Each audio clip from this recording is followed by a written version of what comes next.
Students. तो आज biology के इस क्लास में हम लोग डेफिनेशंस के पार्ट 3 को कवर करेंगे। आज की क्लास में हम लोग 31 से 50 डेफिनेशंस को डिटेल में देखेंगे और ये डेफिनेशंस आप लोगों के एग्जाम के पॉइंट ऑफ व्यू से बहुत इंपॉर्टेंट है। नाउ तो सबसे पहले बात करेंगे एथोलॉजी का। एथोलॉजी का मतलब क्या है? Study of animal behaviour in their habitat. Okay, अब एथोलॉजी से क्या समझ में आता है कि एथोलॉजी का मतलब ही होता है एनिमल बिहेवियर कैसा है इन देयर नेचुरल हैबिटेट। इससे हम लोग एनिमल्स के बारे में अच्छे तरीके से जान पाएंगे, समझ पाएंगे। एनिमल को किस तरीके से कंजर्व किया जा सके इसके बारे में भी हम लोग बेटर पॉलिसीज बना पाएंगे। एनिमल वेलफेयर को अच्छे तरीके से एग्जीक्यूट कर पाएंगे। उनके लिए लाइफ स्टॉक पेट केयर कैसे करें, ठीक है। तो इन सारे चीजों पे अगर बेटर परफॉर्म करना है तो हमें एथोलॉजी के बारे में जानना है। नाउ नेक्स्ट हमारा टर्म है एटियोलॉजी। एटियोलॉजी का मतलब क्या है? Study of causative agent of disease, ठीक है। मतलब कोई भी डिजीज, कोई डिसऑर्डर या कोई भी एक सर्टेन कंडीशन है, उसका पर्टिकुलर कोई कॉज होगा, ठीक है। तो कॉजेटिव एजेंट क्या है? कोई भी डिजीज का, डिसऑर्डर का या कंडीशन का कॉजेटिव एजेंट क्या है? जिस साइंटिफिक सब्जेक्ट में डिजीज, डिसऑर्डर, कंडीशन के कॉजेटिव एजेंट के बारे में सिस्टमेटिकली स्टडी किया जाता है, उसको हम लोग एटियोलॉजी कहते हैं, ठीक है। एटियोलॉजी का मेन फंडा एक्चुअली ये है कि व्हाई अ डिजीज ऑकर, मतलब डिजीजेस क्यों होते हैं। इस क्वेश्चन के आंसर को सर्च करने के लिए साइंटिस्ट ने एटियोलॉजी को सामने लेके आए थे और एटियोलॉजी का डिस्कवर हुआ था, ठीक है। Why disease occurs. तो एटियोलॉजी में सबसे बड़ा मेन क्वेश्चन यही होता है कि डिजीजेस क्यों होते हैं, और ये मेडिकल साइंस का एक ब्रांच है। Clear? Branch of medical science.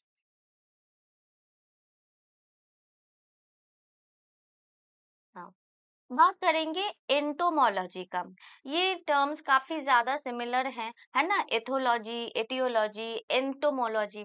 तो इन सारे टर्म्स को आपको बहुत ही बारीकी से स्टडी करना पड़ेगा और डेली बेसिस पे थोड़ा बहुत करके ही याद कीजिएगा, क्योंकि प्रिपरेशंस के टाइम सब अलग अलग लगते हैं बट एग्जाम वाले दिन सब एक जैसे लगते हैं, राइट। तो इसीलिए जब भी आप लोग इसको प्रिपेयर कीजिएगा, इसको थोड़ा सा ध्यान में रख के कीजिएगा कि क्या टर्म है, उसका स्पेलिंग क्या है। नाउ एंटोमोलॉजी ये क्या है? Study of insects.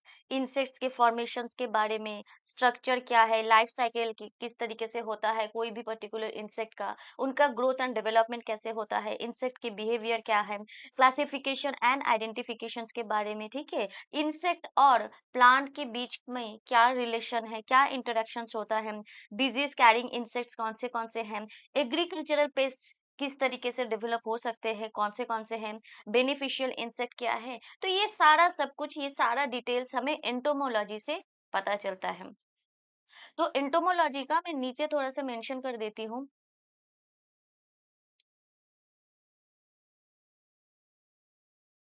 एंटोमोलॉजी का कुछ इंपॉर्टेंट सब्जेक्ट मैटर है। लाइफ साइकिल, ग्रोथ, डेवलपमेंट किसका? Of insects, right. इसके अलावा इंसेक्ट प्लांट का रिलेशनशिप्स क्या है, किस तरीके से दोनों के बीच में इंटरेक्शंस होते हैं, बेनिफिशियल इंसेक्ट्स कौन से हैं,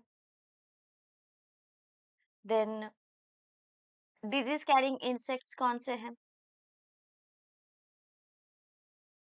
क्लियर? एक्सेट्रा।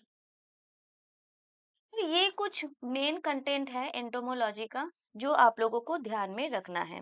जैसे एक और एग्जाम्पल भी यहाँ पे देख सकते हैं कि मॉस्किटोज, के बारे में हम सबको पता है। तो स्टडी ऑफ मस्कीटोज भी एंटोमोलॉजी का हिस्सा है। स्टडी ऑफ हनी बीज एंटोमोलॉजी का हिस्सा है। स्टडी ऑफ बटरफ्लाइज एंटोमोलॉजी का हिस्सा है। स्टडी ऑफ क्रॉप पेस्ट ये भी एग्रीकल्चरल एंटोमोलॉजी का हिस्सा है। तो आई गेस अभी आप लोगों को समझ में आ गया कि एंटोमोलॉजी के अंदर क्या क्या स्टडी किया जाता है। क्लियर? चलिए, नेक्स्ट हमारा टर्म है एक्सोबायोलॉजी। एक्सो प्लस बायोलॉजी, यहाँ पे दो टर्म को मर्ज करके एक कॉमन टर्म बनाया है। Study of possibility of life in space. Exo, exo का मतलब क्या होता है? आउटसाइड। Exo means outside. अब ये किसके आउटसाइड की बात कर रहे हैं? Outside of planet. ठीक है, प्लैनेट के बाहर मतलब स्पेस में क्या लाइफ की मतलब लाइफ हो सकते हैं, लाइफ के चांसेस कितने हैं, पॉसिबिलिटीज क्या है, इसके बारे में जहाँ पे स्टडी किया जाता है उसको हम लोग कहते हैं एक्सोबायोलॉजी। क्लियर? ये एस्ट्रोबायोलॉजी का और बायोलॉजिकल साइंस का एक ब्रांच है।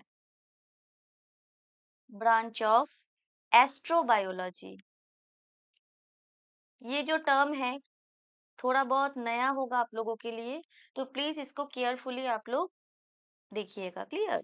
चलो, स्पेस में ही लाइफ है इसके बारे में ही बताता है? नहीं, सिर्फ स्पेस पे नहीं, स्पेस के अलावा जो अदर प्लैनेट्स हैं, ठीक है, अदर प्लैनेट्स में क्या ओरिजिन ऑफ लाइफ हो सकता है, क्या माइक्रोबियल लाइफ हो सकते हैं बियॉन्ड अर्थ, ठीक है, या मून पे क्या प्लांट या फिर दूसरे कोई लिविंग ऑर्गेनिजम्स की एग्जिस्टेंस पॉसिबल है। तो स्पेस में, अदर प्लैनेट्स में, मून्स में, ठीक है, कहीं पे भी लाइफ के चांसेस है या नहीं है, लिविंग ऑर्गेनिजम्स हो सकते हैं या नहीं हो सकते हैं, इसके बारे में जहाँ पे स्टडी किया जाता है उसको बोला जाता है एक्सोबायोलॉजी।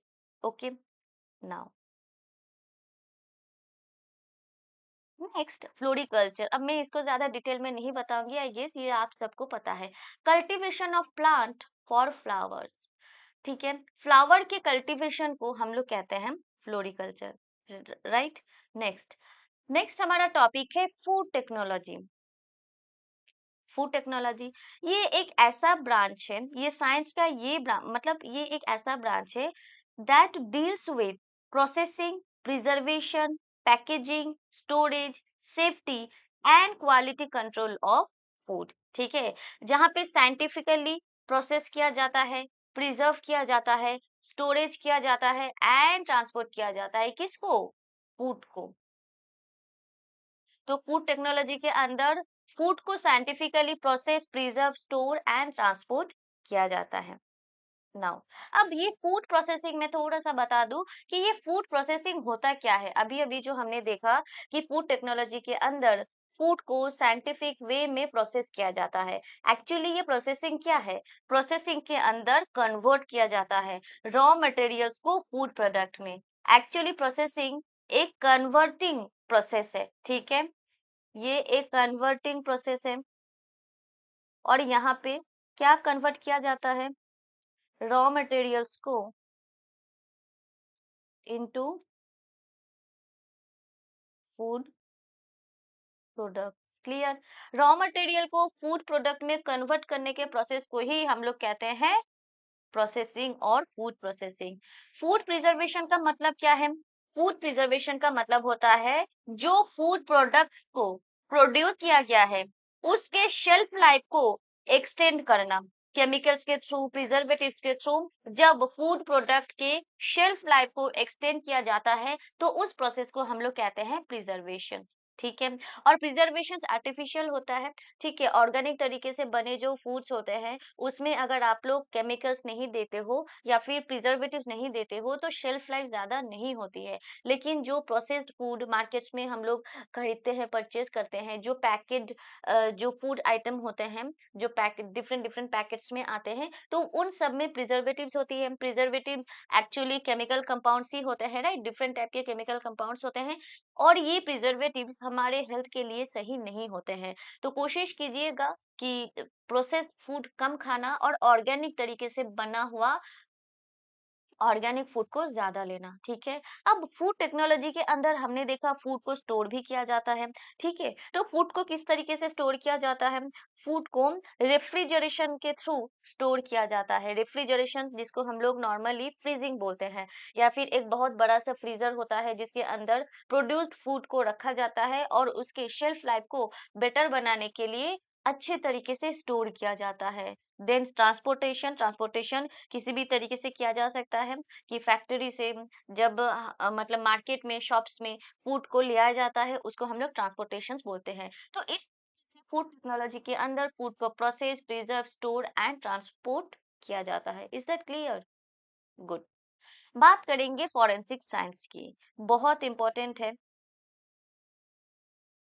अब यहाँ पे फूड टेक्नोलॉजी से रिलेटेड मैं कुछ ना टर्म्स आप लोगों को बता देती हूँ। कुछ इंपॉर्टेंट टर्म्स हैं जो आप लोगों के लिए जानना जरूरी है। फर्स्ट, फूड टेक्नोलॉजी में कुछ पर्टिकुलर टर्म्स यूज होते हैं कुछ पर्टिकुलर फूड प्रोडक्ट्स के लिए, ठीक है। जैसे पेस्च्योराइजेशन, ये आप लोगों ने सुना होगा। तो ये मिल्क के लिए यूज होता है, ठीक है। देन कैनिंग, कैनिंग एक प्रोसेस है जो फ्रूट्स, वेजिटेबल्स के लिए यूज होता है। फ्रीजिंग,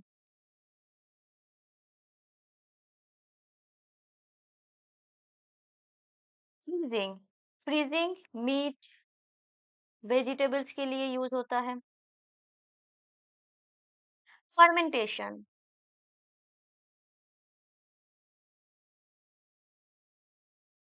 फर्मेंटेशन कर्ड, ब्रेड के लिए यूज होता है, curd and bread. Then drying, drying process भी फूड टेक्नोलॉजी में यूज होता है, स्पेसिफिकली फ्रूट्स के लिए एंड स्पाइसेस के लिए। देन पैकेजिंग, ये आप लोगों को, मतलब आप लोगों के लिए ये जानना बहुत जरूरी है, क्योंकि ये सब ना कॉमन टर्म्स है जो फूड टेक्नोलॉजी से रिलेटेड है। कोई भी एडुकेटेड स्टूडेंट्स के लिए ये सारे टर्म्स का पता होना मैंडेटरी है, राइट। पैकेजिंग किसको किया जाता है या फिर किसके लिए यूज होता है? चिप्स के लिए, बिस्किट्स के लिए।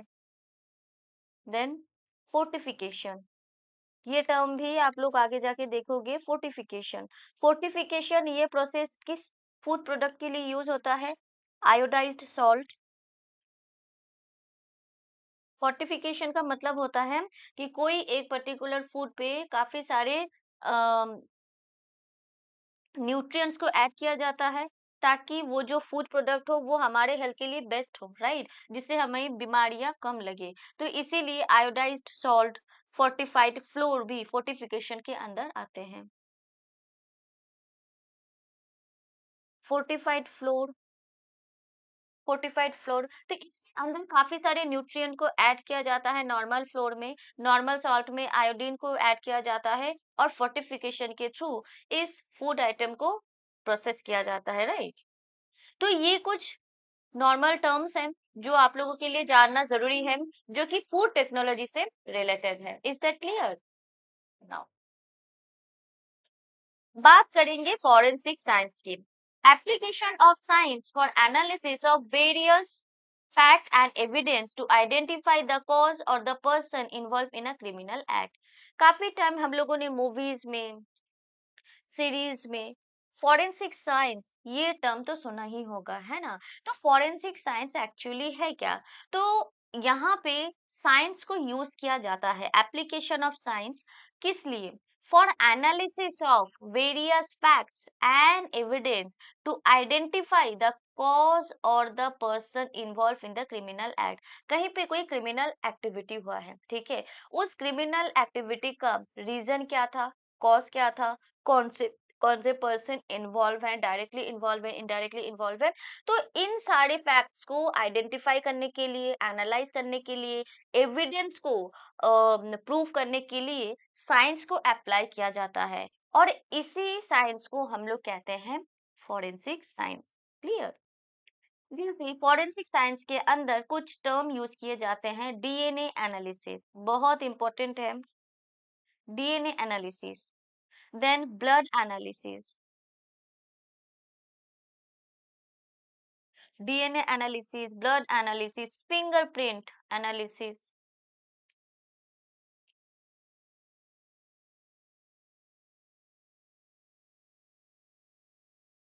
फॉरेंसिक टॉक्सिकोलॉजी, ओके, कि क्या उस क्रिमिनल एक्टिविटी में कोई ड्रग का यूज हुआ है या नहीं हुआ है, पॉइजन्स का यूज हुआ है नहीं हुआ है, कोई केमिकल का यूज हुआ है नहीं हुआ है।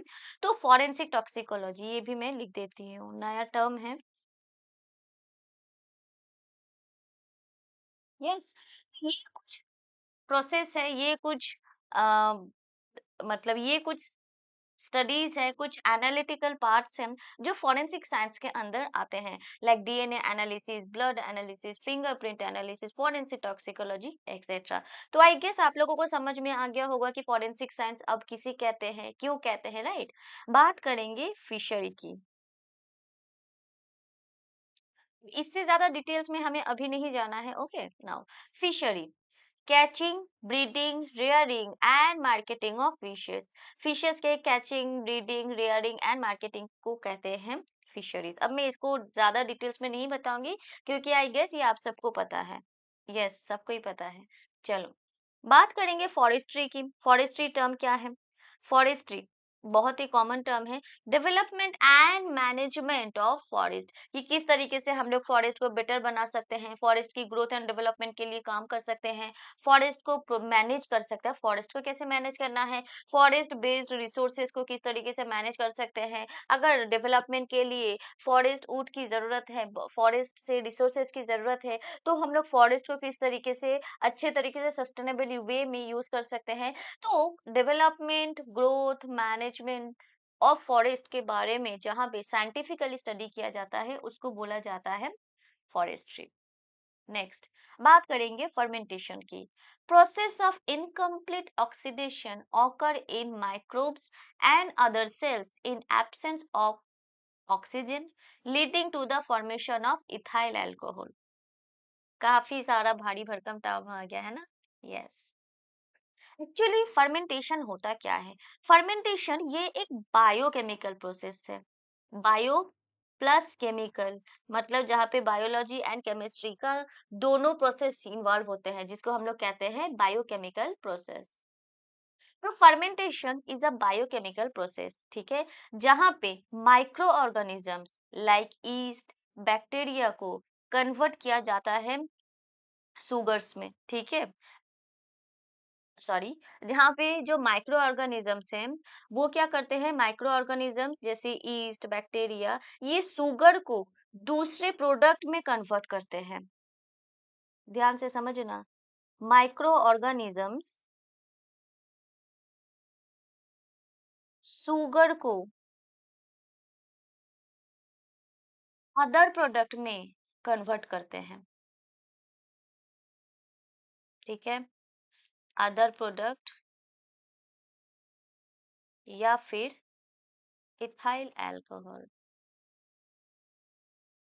क्लियर?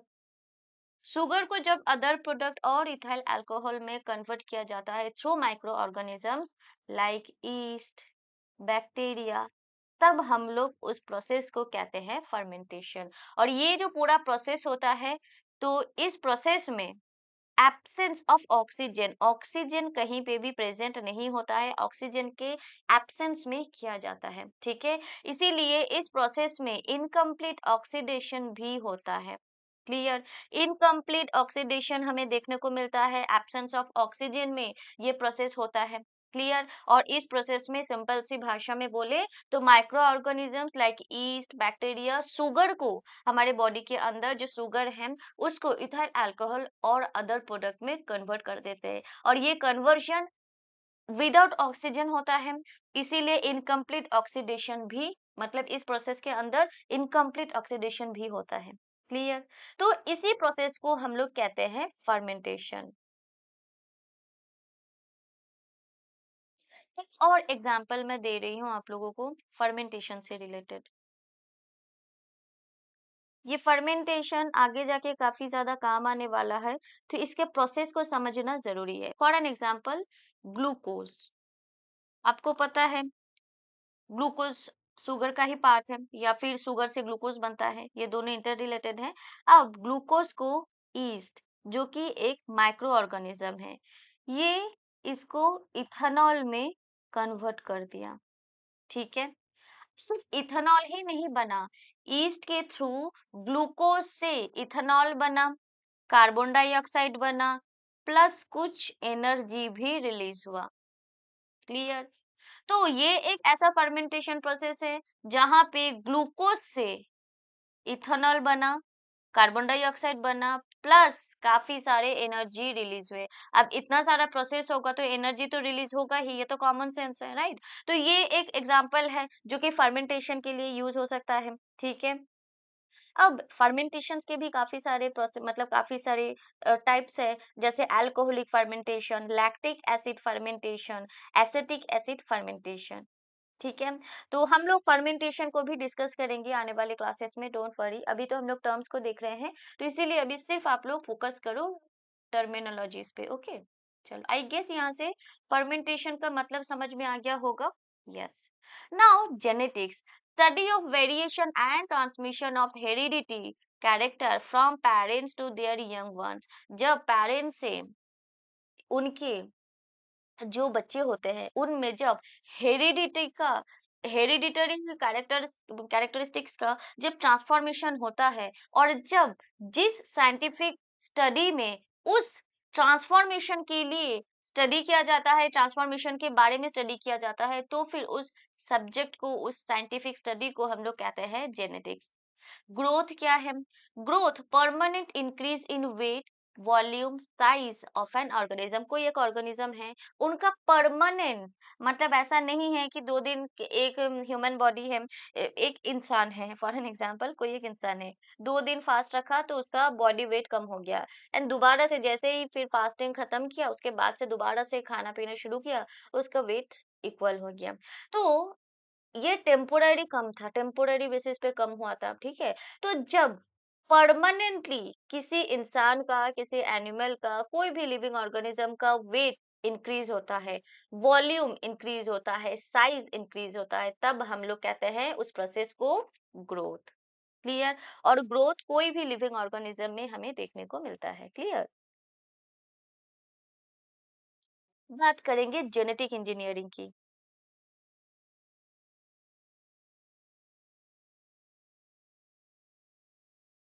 बहुत इंटरेस्टिंग है, और आज के डेट पे बहुत ज्यादा कॉमन है। जेनेटिक इंजीनियरिंग काफी ज्यादा यूज भी होते हैं, ये टर्म आज के डेट पे बहुत ज्यादा यूज होने वाला टर्म है। तो जेनेटिक इंजीनियरिंग क्या है? Manipulation of gene in order to improve the organism. और आई थिंक मैंने लास्ट क्लास में भी इसको डिस्कस किया होगा, है ना, कि जेनेटिक इंजीनियरिंग किसे कहते हैं।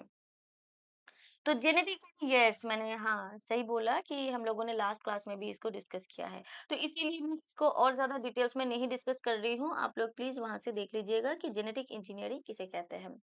जब जीन को मैनिपुलेट किया जाता है कोई एक ऑर्गेनिज्म को बेटर बनाने के लिए, इम्प्रूव करने के लिए। क्लियर?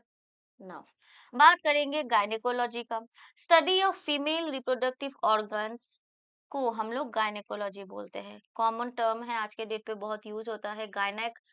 ये टर्म भी गायनेकोलॉजी से ही आया है। गायनेक का मतलब वो डॉक्टर्स जो फीमेल रिप्रोडक्टिव सिस्टम से रिलेटेड ट्रीटमेंट करते हैं। Okay, now gerontology, study of ageing. ठीक है, जेरोंटोलॉजी का मतलब है study of ageing, scientific study of aging and the biological, psychological, social, economic aspect of growing older। ठीक है, सिर्फ यहाँ पे एजिंग को ही साइंटिफिकली स्टडी नहीं किया जाता है, बल्कि इसके अंदर biological, psychological, social and economic aspect को भी एनालाइज किया जाता है। ठीक है, कि किस तरीके से फिजिकल एंड फिजियोलॉजिकल चेंजेस हुआ है विथ एज, साइकोलॉजिकल एजिंग में क्या चेंजेस देखने को मिला है विथ एज, मेमोरी, कोई भी एक ह्यूमन बीइंग है उसका मेमोरी में क्या चेंजेस देखने को मिला है एज के साथ साथ, इमोशंस, कॉग्निशन स्किल, जो कॉग्निटिव पावर है उनमें क्या चेंजेस देखने को मिला है, social ageing, changes in family relationships, role, social participation, ये सारा सब कुछ जेरोंटोलॉजी के अंदर स्टडी किया जाता है। Study of ageing plus biological, psychological, social, economic aspects of growing older, इस पे भी ध्यान दिया जाता है। Biological, psychological, social. सोशल में सोशल एजिंग का मतलब होता है कि फैमिली में क्या चेंजेस आए हैं, रोल्स में क्या चेंजेस आए हैं, सोशल पार्टिसिपेशन में क्या चेंजेस आए हैं। इकोनॉमिक एजिंग का मतलब होता है रिटायरमेंट की वजह से क्या चेंजेस आया है, राइट। देन फिनेंशियल सिक्योरिटी में क्या चेंजेस आया है, तो ये सब कुछ जेरोंटोलॉजी के अंदर स्टडी किया जाता है।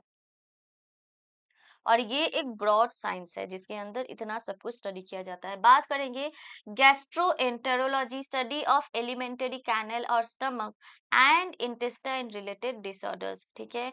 हर ह्यूमन बींग्स के अंदर, लिविंग ऑर्गेनिजम्स के अंदर एलिमेंटरी कैनल्स होते हैं, ठीक है, स्टमक होते हैं एंड इंटेस्टाइन होते हैं। तो alimentary canal, stomach, intestine related कोई डिसऑर्डर, डिजीज, ठीक है, कोई स्पेसिफिक कंडीशन के बारे में जहाँ पे जिस सब्जेक्ट के अंदर साइंटिफिकली स्टडी किया जाता है उनको गैस्ट्रोएंटेरोलॉजी बोला जाता है। गैस्ट्रो से ही ध्यान में रखना, एलिमेंटरी कैनल के बारे में है और स्टमक से रिलेटेड है और इंटेस्टाइन से रिलेटेड है, ठीक है। इसके अंदर फोकस किया जाता है एसोफेगस के ऊपर, स्टमक के ऊपर, इंटेस्टाइन, जो इंटेस्टाइन के अंदर जो स्मॉल इंटेस्टाइन होते हैं, देन लार्ज इंटेस्टाइन, ठीक है, स्मॉल इंटेस्टाइन, लार्ज इंटेस्टाइन पे फोकस किया जाता है। Liver, gall bladder, pancreas, rectum and anus, इन सारे बॉडी पार्ट्स के ऊपर इस के अंदर फोकस किया जाता है। क्लियर। जैसे कोई एक बीमारी है, जैसे for an example peptic ulcer, ठीक है, तो इसका इफेक्ट क्या हो सकता है। हेपेटाइटिस हुआ है किसी एक इंसान को, तो उसका इफेक्ट कौन से ऑर्गन पे हो सकता है। तो इस पार्ट्स, ये जो बॉडी पार्ट्स है, जो जो नाम मैंने अभी बताया, इन बॉडी ऑर्गन्स की बीमारी के बारे में, डिसऑर्डर के बारे में ही गैस्ट्रोएंटेरोलॉजी में स्टडी किया जाता है। बात करेंगे हाइपरटोनिक की। When two solutions have different solute concentrations, the solution which has higher concentration is called hypertonic, and hypotonic का मतलब होता है in two solutions which have lower concentration is called hypotonic। सी, ये एक लिक्विड है, ठीक है, एक सॉल्यूशन है,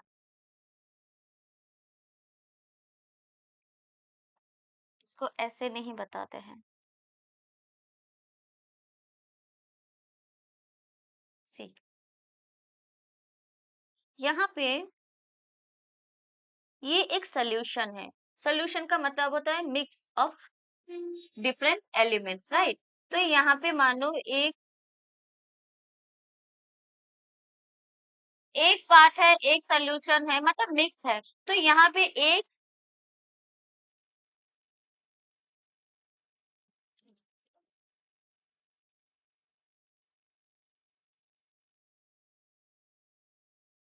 सॉल्यूशन के अंदर ये कुछ ज्यादा है, और वही रेड मार्क्स में एक और सोल्यूबल है, ठीक है। तो जिसका कंसंट्रेशन ज्यादा होगा, जैसे ब्लू वाले का कंसंट्रेशन ज्यादा है, हायर लेवल पे है, तो इस कंसंट्रेशन को, इस सोल्यूशन को हम लोग बोलेंगे हाइपरटोनिक। हाइपर का मतलब ही ज्यादा होता है, और हाइपोटोनिक बोलते हैं इन टू सोल्यूशंस जिस सोल्यूबल का कंसंट्रेशन कम होगा उसको हम लोग बोलेंगे हाइपोटोनिक। ये ध्यान में रहेगा कि एक सोल्यूशन है, सोल्यूशन में बहुत सारे सोल्यूबल पार्टिकल्स होते हैं, जिस पार्टिकल का कंसंट्रेशन ज्यादा होगा उस पार्टिकल के कंसंट्रेशन को, सॉल्यूशन को हम लोग बोलेंगे हाइपरटोनिक, और जिसका कम होगा उसको बोलेंगे हाइपोटोनिक, ठीक है। हाइपरटोनिक एंड हाइपोटोनिक, ये टर्म ध्यान में रखना। क्लियर। नाउ बात करेंगे होम्योथर्मी की। क्या है ये। Animals who have constant body temperature are called homeothermic और वार्म ब्लडेड एनिमल्स, ठीक है। For example humans, dogs, cats, birds, elephants, etcetera. तो होमियोथर्मिक एनिमल्स क्या है?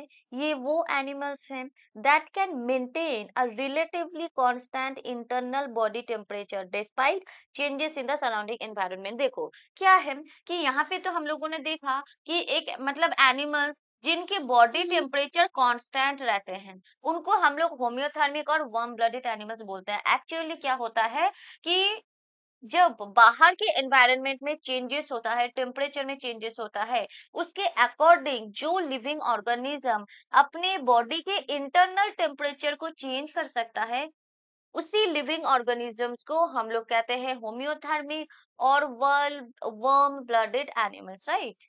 यस। तो इनका एग्जांपल है humans, dogs, cats, birds, elephants, etcetera. अभी समझ आया? ओके। हिस्टोलॉजी क्या है? Study of tissue organise sorry study of tissue organisation and their internal structure with the help of microscope. Microscope के थ्रू हम लोग टिश्यूज को देख सकते हैं। तो टिश्यू किस तरीके से ऑर्गेनाइज किया रहता है, ठीक है, लिविंग ऑर्गेनिजम्स में। देन इन हर टिश्यू का इंटरनल स्ट्रक्चर होता है, तो क्या वो इंटरनल स्ट्रक्चर है, इनके बारे में जहाँ पे साइंटिफिकली स्टडी किया जाता है उसको हम लोग बोलते हैं हिस्टोलॉजी। क्लियर? तो यहाँ पे काफी सारे टर्म्स थे और हिस्टोलॉजी हमारा आज का लास्ट पॉइंट था, राइट? तो आई गेस किसी को तो कोई डाउट नहीं होगा। एनीवन? किसी को कोई डाउट है स्टूडेंट्स? जल्दी बताइए मुझे।